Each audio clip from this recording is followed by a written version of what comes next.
What's going on, y'all? My name is Tommy. Welcome back to the channel. Secrets of Magic is out, so that means that it follows logically. There are a bunch of new spells out in the format right now. It was really hard to narrow these down to one per spell level. So hard, in fact, that I didn't, and there are a lot of honorable mentions. But today, coolest spells in Secret of Magic by spell level. If you're liking what you're seeing, like, subscribe, and ding the bell. Stay caught up on all your stuff. For now, let's dive in. Okie doke, no preamble here. We're gonna dive right into it, starting with the cantrips, my favorite cantrip in all of Secrets of Magic. Easy peasy, it's Gouken Claw. This cantrip is available to casters of the arcane and primal traditions. 2 actions to cast, a somatic and verbal component. Its range is touch, it targets 1 creature. Temporarily gives you a scary monster hand. Make a melee spell attack roll against your target's AC. If you hit, you deal your choice of slashing or piercing damage equal to 1d6 plus your spellcasting ability modifier. On a critical success, it's double damage plus a d4 of persistent bleed. This heightens +1 to 1d6 and 1d4 extra damage respectively.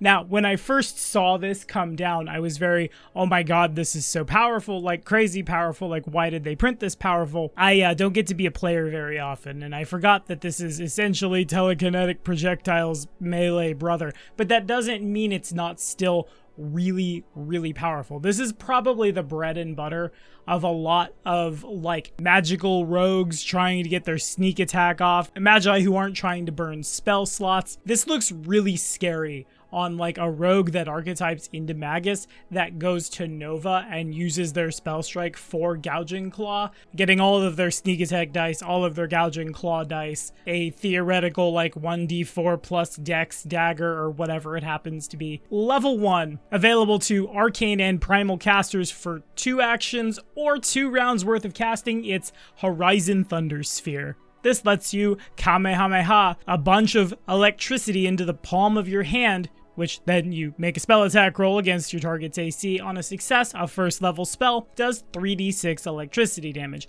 On a critical success, it's double damage and you dazzle someone for a round. The 2 action variant has a range of 30 feet. The 3 action variant has a range of 60 feet and does half damage on a failure. The 2 round variant causes this ball of lightning to, whether you hit or miss, explode and deal 2d6 electricity damage to all other creatures in a 10-foot emanation around your target at a basic reflex save. Additionally, you spark with electricity for a minute and deal 1 electricity damage to creatures that grab you or that hit you with an unarmed strike or non-reach melee weapon. This heightens again +1 for the burst and initial damage up by 2d6 and +1 damage for anyone who tries to grab you while you're riding the lightning. Like I said in the Secrets of Magic review, I really like this spell and a lot of spells that exist in Secrets of Magic because this feels like 2 spells for the price of 1. Either this is I spent 2 actions charging up and throwing a like basic Thunderball, or 3 actions for something that will still get a little bit of value even if I miss, or 2 rounds to hit someone really hard and then hit all of their friends a little bit as well. This is really good if you have the drop on people. This is really good if your marshals have electricity resistance and you aren't gonna cook them in their armor. Or if things just have a long time to run up at you, charge up for a round, let them come into range, and then just blast them away. Now, like I said before, there's too many cool spells. I have to do some honorable mentions. Here we are. First honorable mention of the day, Protector Tree. Available to primal casters at first level for 2 actions for a minute, 30 feet away from you. A medium tree suddenly grows in an unoccupied square within range. Said tree has an AC of 10 and 10 HP. Whenever an ally adjacent to this tree is hit by a strike, the tree interposes its branches and takes the damage first. Any additional damage beyond what it takes to reduce the tree to 0 is dealt to the original target. The tree isn't large enough to stop things from moving around it. If the tree is in soil and survives the minute, you've planted a tree. Congratulations. Captain Planet's very proud of you. Heightening again at +1, said tree has an additional 10 hit points. At level 1, This can soak up a lot of damage for your marshals, or at least their shields, as the remaining damage is still coming at them. Since the Protector Tree doesn't use any action economy, it just, if you are standing within 5 feet of me, I absorb the first 10 damage. It provides a lot of low-level durability, kinda in the same way that Shattering Gem does, but without the need to gamble, just the tree's gonna help you hold the line. Easy peasy. Anywho, level 2 Flame Wisp, available again to Arcane and Primal Casters. Sorry, Divine and Occult Casters, I really like Druids and Wizards today, it turns out. For 2 actions, and lasting for 1 minute, 3 faintly glowing wisps of fire float around your head. Each time you hit a creature with a strike, one of the wisps goes hurtling towards the creature and tags 1d4 fire damage on top. If you cast a spell with the fire trait while you've got fewer than 3 wisps, a new wisp appears. The damage goes up by 1d4 for every 2 additional spell levels that you heighten this thing, but this seems very bread and butter for all of the marshals who want to do magic things and hit you with both. This is so good that I'm prepping it on Magi, even with their limited spell slots. Cast Flame Wisp, and then like recharge your Spell Strike or do whatever it is you need to do with that 3rd action. Then next turn, Spell Strike, cast Produce Flame, say, I don't know, and then have this additional d4 on top, which doesn't seem like a lot, but in a world where vulnerabilities to elements are much more spread out, and in a world where all the dice get doubled on critical hits, 1d4 can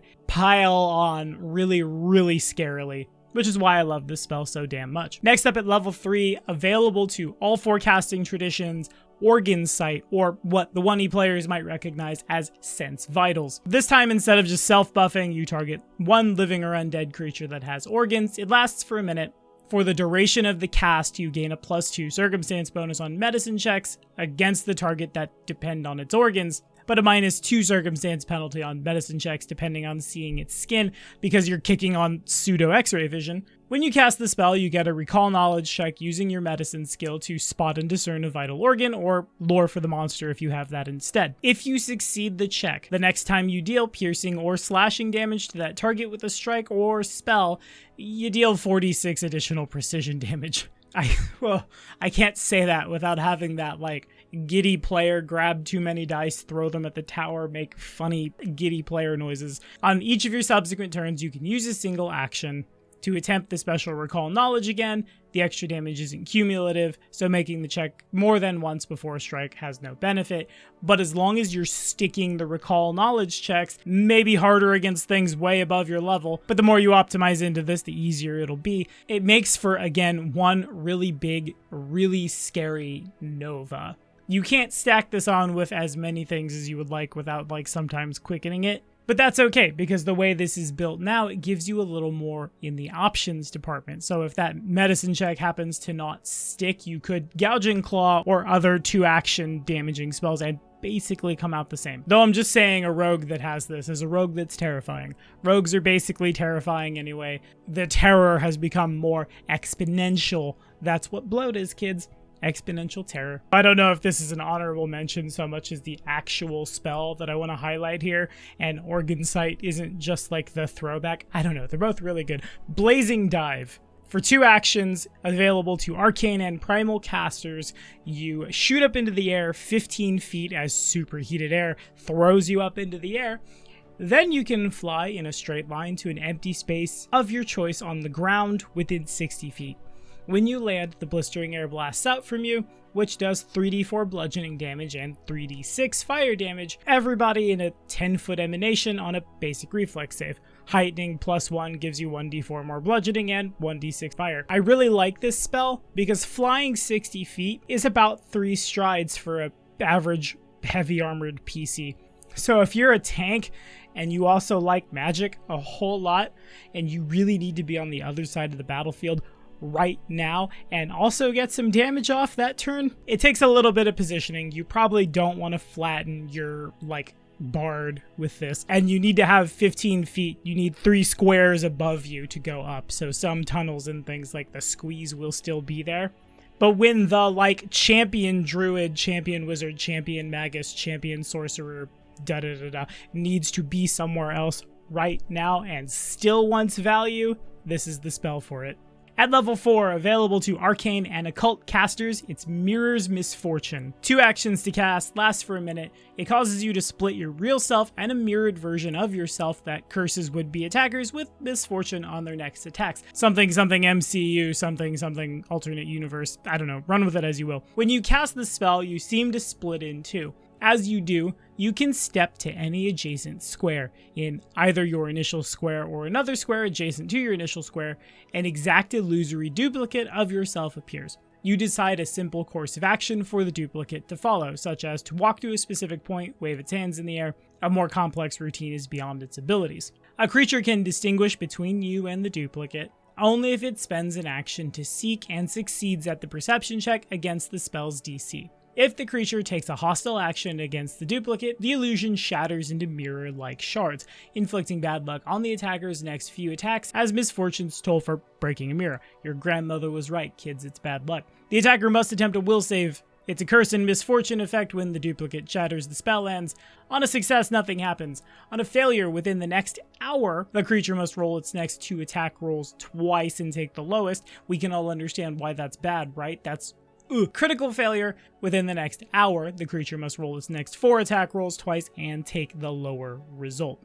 A lot of times the critical failure will just straight up read, for the rest of the creature's life, it must roll its next 4 attack rolls with disadvantage. The probability of someone rolling 5 or less rolling with disadvantage is 51%. Like we've said before, putting advantage or disadvantage on someone is gnarly. It's just really a matter of choosing that simple action. If you are a melee caster, appear to be raising your shield. If you are a castery caster, appear to be consulting a spellbook, flipping through pages or something. If your GM is playing fair, and you could make a whole video about this, most monsters won't automatically perceive an illusion, and since it's much harder to identify magic in 2e, short of a recognized spell, you probably at least cause the bad guys to waste a couple of actions figuring out what the hell is going on. From there, it's just a matter of making sure the duplicate looks like more of an appealing target than, well, you. At level 5, Rip the Spirit.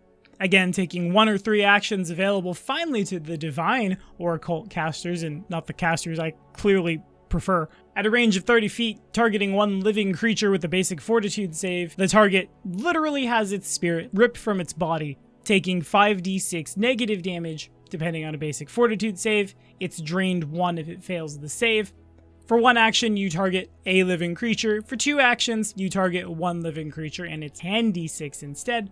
Or casually for 3 actions if you really want to, because why wouldn't you? Well, I'll tell you why you wouldn't, because you haven't told your friends, hey, get away from me, I'm about to rip the souls of everybody around us out. It targets all living creatures in a 30-foot emanation. This looks really good in a lot of situations, particularly when that divine or occult caster is trying to be in the front row solo. I guess doubly so if you've built a cleric who wants to channel negative energy for the express purpose of hurting the bad guys. Now this is an extra tool in your pocket for when those run out. And throwing drained 1 on even just 1 person is really good, let alone like the entire encounter. At level 6, Unexpected Transposition. Available to the arcane and occult casters, this one is a reaction. When you are targeted with an enemy's strike, you target 1 creature within 30 feet other than the triggering enemy, and you swap places with them. A creature that is unwilling to swap places must attempt a will save. Willing creatures auto-fail. If you successfully switch places with the target, the triggering attack is resolved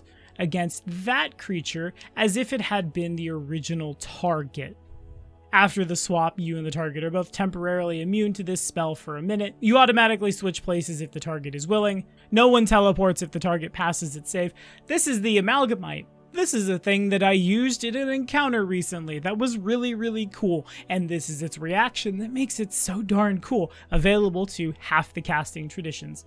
Somebody got behind me? No, wait, no, I would rather you attack the champion. Come here, champion. The champion obviously allows this because it's their thing and they are brought forward and blocked. Or, better option, wait, you're attacking me? No, that's bad. Come here, minion, of much lower level than the boss who's attacking me, and suddenly dude needs to climb on Indeed and find a new horrible henchman. At level 7, Deity's Strike. Because in fact, you knew I would comb this whole book trying to figure out how to cast Greatsword. This one only available to divine casters. For 2 actions, you must have a deity out to 500 feet, targeting 1 creature. A manifested version of your deity's favored weapon, so in this case we're looking at Gorum, Zuriel, or Ashukarma. No others will do. You attack the target using your spell attack roll. On a hit, the world's biggest greatsword deals 7d12 force damage. Whether or not this attack succeeds or fails, divine energy bursts from the weapon in a shockwave, emitting a 10-foot wide, 30-foot long line starting from the target and continuing in a direction you choose.